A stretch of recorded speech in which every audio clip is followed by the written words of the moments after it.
بسم اللہ الرحمن الرحیم۔ السلام علیکم ورحمۃ اللہ وبرکاتہ۔ پیارے دوستو، کیا آپ جانتے ہیں کہ میت کو قبر میں کیسے اتارا جائے؟ کیا 3 لب مٹی ڈالتے وقت پڑھی جانے والی مشہور دعا صحیح حدیث سے ثابت ہے؟ اور کن اوقات میں تدفین کرنا منع ہے؟ آئیے قرآن و صحیح حدیث کی روشنی میں جانتے ہیں۔ اوقات ممانعت تدفین: طلوع و غروب اور زوال آفتاب کے 3 اوقات میں نہ نماز جنازہ پڑھنی چاہیے اور نہ ہی میت کو دفن کرنا چاہیے۔ اسی طرح بلا عذر رات کو بھی دفن نہ کرنا ہی بہتر ہے، لیکن بوقت ضرورت و عذر جائز ہے۔ پہلے 3 اوقات میں نماز جنازہ و تدفین کی ممانعت صحیح مسلم، ابو داؤد، ترمذی، نسائی، ابن ماجہ، بہقی، طیالسی اور مسند احمد میں نبی صلی اللہ علیہ وسلم سے وارد ہوئی ہے، اور بعض احادیث و آثار سے جواز کا پتہ چلتا ہے۔ میت کی دوسرے ملک منتقلی: میت کو کسی شدید ضرورت کے بغیر بھی کسی دوسرے ملک یا علاقے میں لے جا کر دفن کرنا جائز ہے۔ چنانچہ موطا امام مالک میں ہے کہ حضرت سعد بن ابی وقاص اور حضرت سعید بن زید بن عمرو بن نفیل رضی اللہ عنہما مقام عقیق پر فوت ہوئے اور انہیں مدینہ منورہ میں لا کر دفن کیا گیا۔ منطقہ الاخبار کی شرح نیل الاوطار میں امام شوکانی نے اس حدیث کی شرح بیان کرتے ہوئے لکھا ہے کہ اس حدیث میں میت کو ایک جگہ سے دوسرے مقام پر منتقل کر کے وہاں دفن کرنے کا جواز پایا جاتا ہے، اور اصل جواز ہی ہے اور کسی دلیل کے بغیر ممانعت نہیں کی جا سکتی۔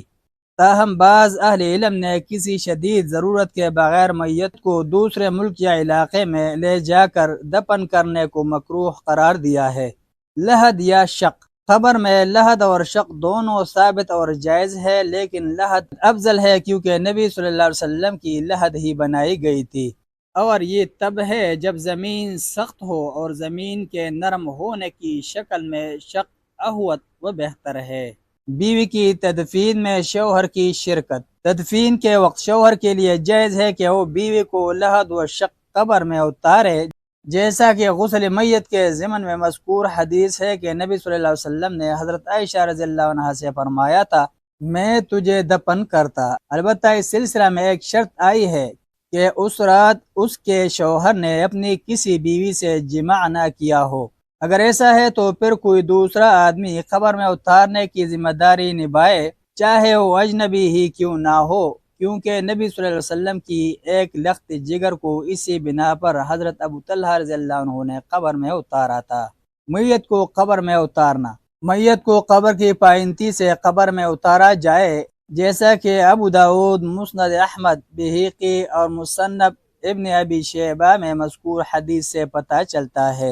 میت کو قبر میں دائیں کروٹ پر کر دینا چاہیے، جس سے اس کا منہ قبلے کی طرف ہو جائے گا، جیسا کہ علامہ ابن حزم نے المحلہ میں ذکر کیا ہے کہ عہد رسالت سے آج تک یہی طریقہ معمول آ رہا ہے۔ قبر پر مٹی ڈالنا: دفن کرتے وقت وہاں موجود ہر شخص کے لیے قبر میں کم از کم 3 لفے مٹی ڈالنا مستحب و کار ثواب ہے۔